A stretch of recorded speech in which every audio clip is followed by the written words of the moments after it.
of someone who practiced 1,000 kicks. One time. One time.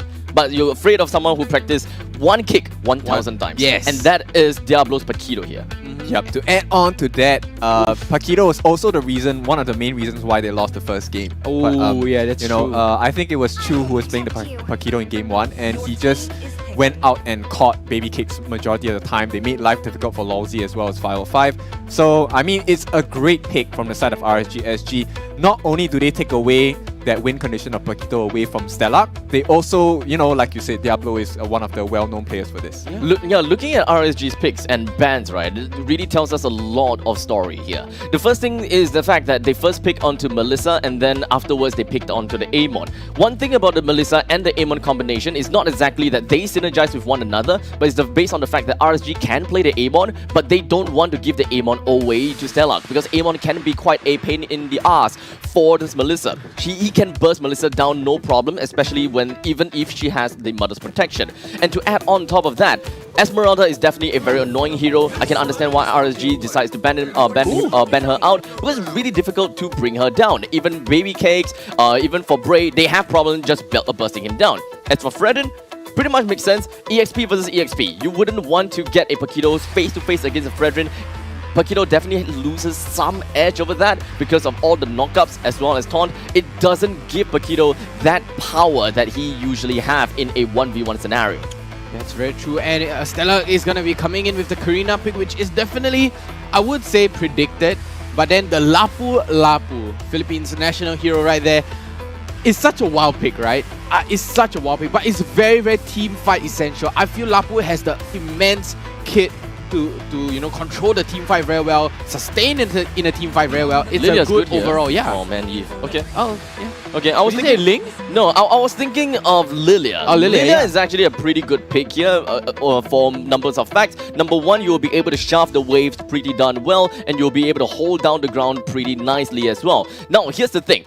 The reason why they went for Eve is mainly due to the fact that they would want to gain absolute control, high ground, as well as zoning potential against the enemy's team. Knowing how Diablo usually plays, especially since we are looking at a Paquito. Paquito picking up the Hunter Strike allows the Paquito to be very mobile, split push, and then still run back into action, no problem. Only thing is, he gonna have to be super careful about his positioning because he's not necessarily the tankiest out there. But regardless, we've got the draft here between Stellark versus RSG. Who's gonna be the one on top for this game number 2 between these two teams? Will Stellark take a 2-0? Let us watch.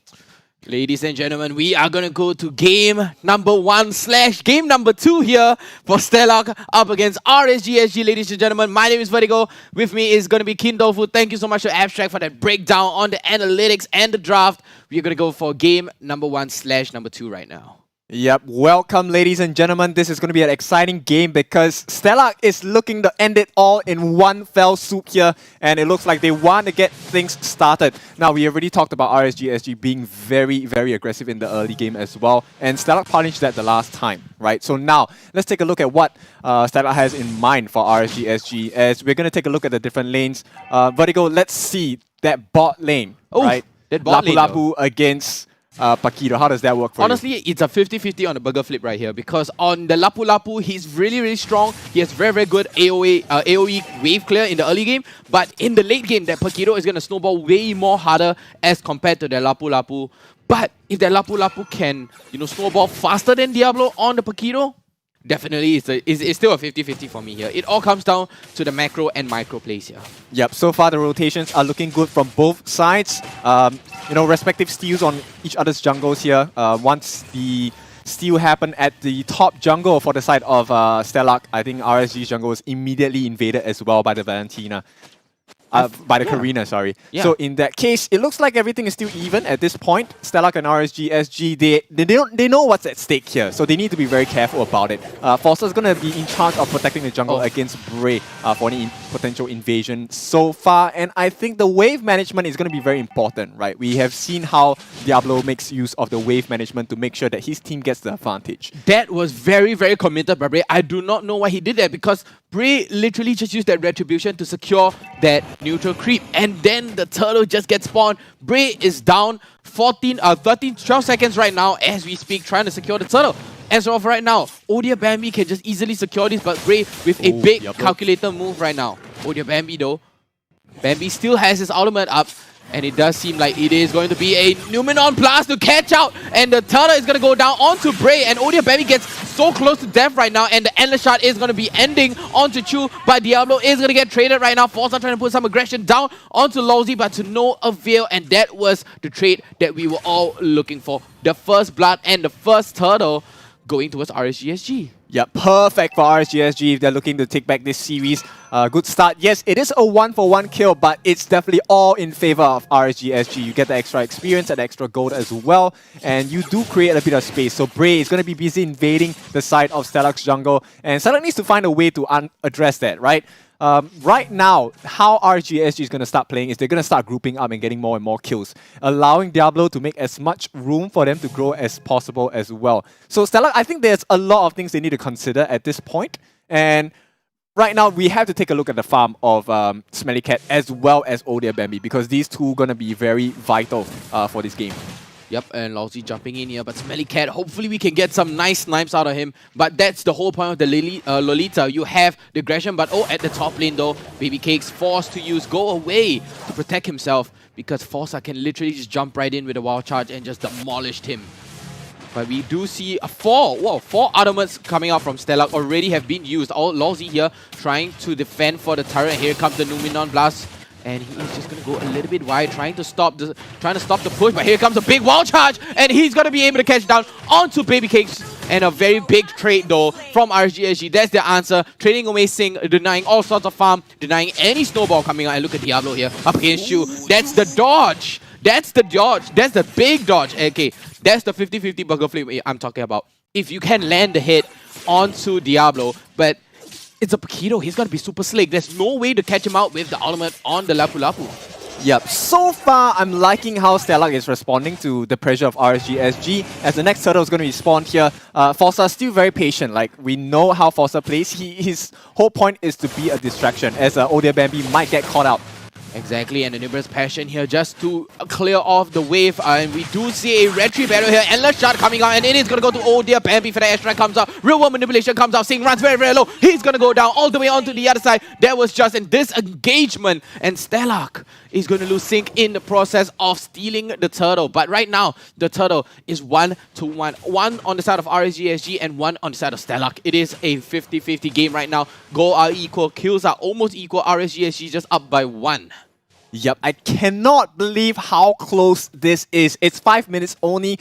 They're both at close to 14k gold at this point. Yes, RSG has lost one turret at the top lane, but it doesn't matter much, right? I think the even trades through the kills as well as the turtle collection from their side. So RSG is still doing quite well. The only question is, once they hit their power spikes, what can they do to punish Stellark? Because Stellark's positioning so far hasn't been extremely aggressive, but they have been very mindful of where RSG is going to be at. Yeah, a lot of information being thrown out right now onto the Sanctum Island. Lolsie here taking a little bit of too much damage. OhDeerBambi uses the ultimate here. Lolsie using the Numenon Blast, but to no avail. Here comes Fossa with the big spin. Sync still holding on to, or does not have the endless. Endless shot. Fossa gets a little too much damage. OhDeerBambi gets busted up by Diablo. Diablo still going in. He's chasing down onto SmellyCat and Sync, but they have to be able to disengage right now. RSG with a big aggression coming out. Lolsie, we thought he was gonna die. We thought he's gonna miss just because he missed the Numenon Blast. But Diablo came in with the backup, with the follow-up, and everything was good. Endless shot from Bray just demolished everyone on the side of Stellark. Yep, that was a good bait by RSG. To be honest, I thought they were going to lose that fight once they got it started. And it looks like Chu might be getting punished again. Bray is going to try and force some pressure on him on the top lane. But for now, I don't think it should be a huge issue. They are going to trade the top tier turrets at this point. So RSG going to have a slight lead of 1,000. But what's more important for RSG at this point is they want to make sure that they have control of the map.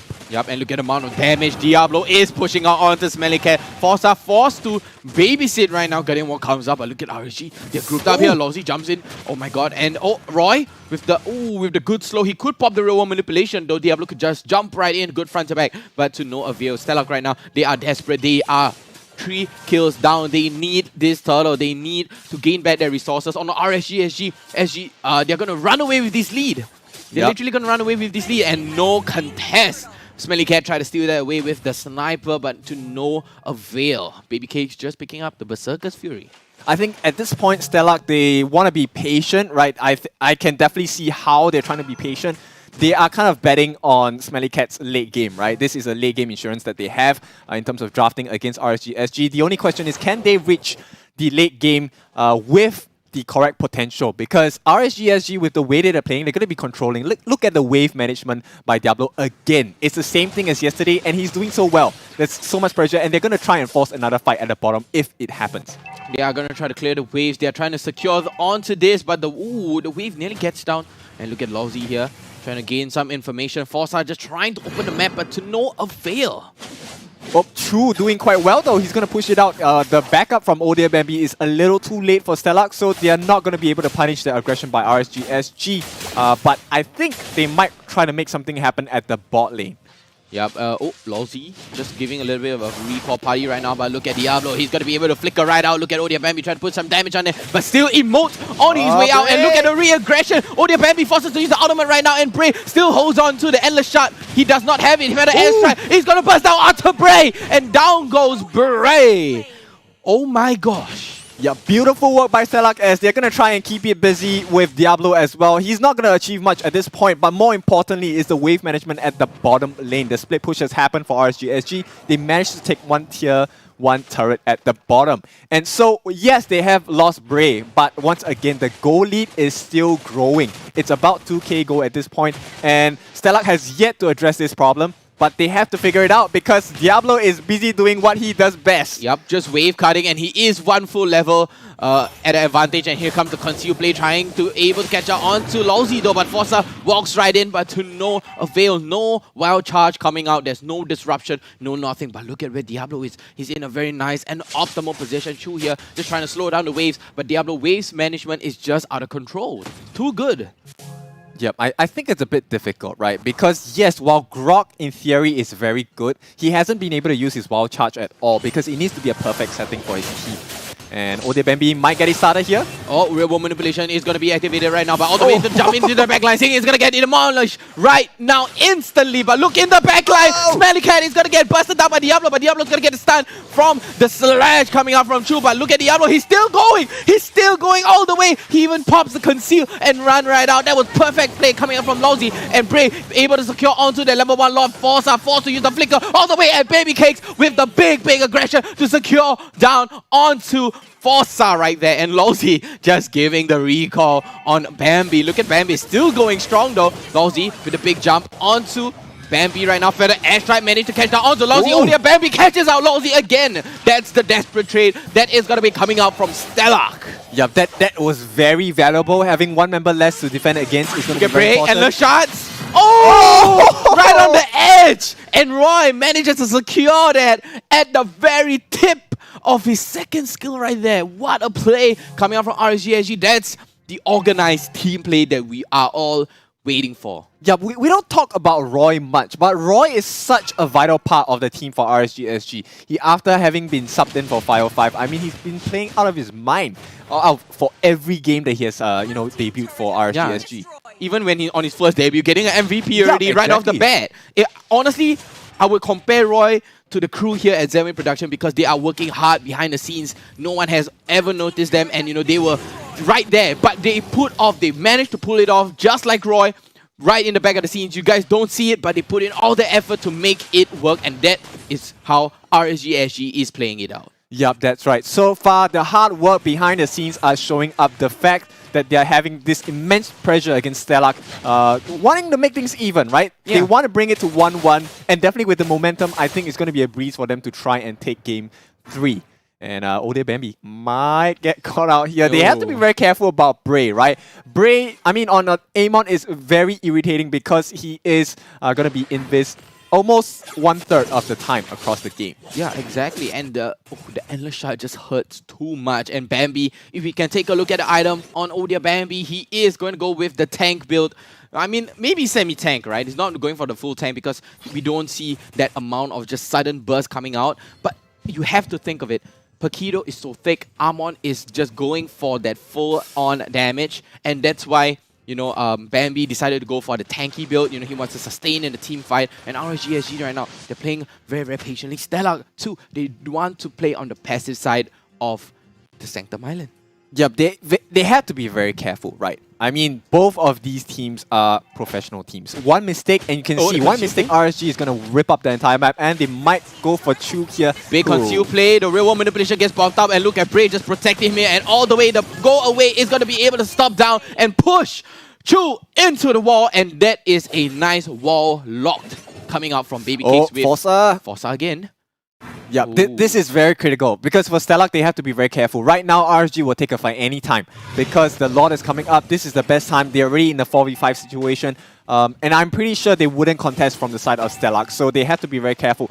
Right now, the option they're taking is to do the exact same thing as Diablo has been trying all game, which is a split push. And of course, Diablo is going to try and stop that. Yep, Diablo is trying to stop that. And look at OhDeerBambi trying to push down the damage onto Diablo here and Sync forced to TP all the way back home. And the Guardian Wall from Fossa comes out. No engagement from Stellark. They are trying to, salvage some resources for themselves. Stellark are having their back against the wall. Yep, they have to be very, very careful because if you take a look at the positioning by Fossa, Fossa has not landed a very impactful wild charge, if any wild charge at all in this game yet. So that might be the turning point. That is probably what Stellark is waiting for. RSG, I think they are perfectly ready for this as well as they catch another glimpse of Fossa. They're going to push him back as the Lord marches down mid lane. Yep, and the Lord marches down level 2 Lord right now, and the real world manipulation is going to get popped up, and look at Sing taking so much damage right now, forcing the rest of Stellark all the way back. RSG, they're looking to end it here. Here comes the top wave, and here comes the Numenon Blast from Lolsie. He's going to go, and a big Numenon Blast to catch out all the Chu goes down. Sync runs very, very low, and Sync is going to go down. Diablo, though, still at very, very low health, and Fossa all the way in the backline. The endless shot is not going to be able to secure down onto SmellyCat, and the stun comes down to Bambi. Down he goes, and the Lord pays all the way. RSG is going to make it level 1-1, ladies and gentlemen. Yep, definitely. RSG keeping this streak alive with that momentum from yesterday definitely has not worn off. Very comfortable win for them so far. I don't think